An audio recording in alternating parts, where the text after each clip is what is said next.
What's your language? Just kidding. So today's topic I thought would be the importance of the language you use in everyday life, but especially when you are referring to your goals. So behind me here, you can see a picture of Mrs. Arnold, Mrs. Phyllis Arnold. She was the founding principal of my dancing school, and she was like a second grandma slash mother slash mentor to myself and a lot of my friends who I made at a very young age at dancing school.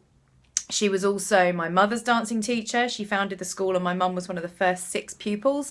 And she passed away 15 years ago, a week shy of her 90th birthday. And she was one of these magical human beings who was just so inspirational. You didn't want to mess with her. She had a rather large piece of bamboo with electrical tape around it that you'd get smacked with back in the days when that was acceptable as a teacher. And she was famous for saying quite a few things, but one of her sayings that she'll always be remembered for was, "How do you spell can't?" And she would follow that up with TRY, or we would have to respond with TRY, which spelled try. Now, sometimes it was that, sometimes it was there's no such word as can't, which is actually my preference, because even when you say something like you're going to try and do something, you're giving yourself the option of failure. So my preferred version of that she used to say was that there is simply no such word as can't. And next to her picture, I actually have it just above her picture on my wall, is that quote. And that is with another picture of my uncle who passed away a couple of years ago and was sort of the reason and starting point of my online business, joining SFM and deciding to do a bit more with my life. And then another quote from the man, Walt Disney, who I've mentioned a few times, I'm a big fan of. So the language thing that Mrs. Arnold very rightly touched on, it's so important not to say shit like that when you are talking about your goals and what you're going to do and what you intend to achieve. Intention is powerful, but it's got to be authentic. And the minute you say, I'm hopefully going to do something, you're halving your chances of achieving something. Not hopefully, you've got to talk about when you do it, like when you will, not if you will.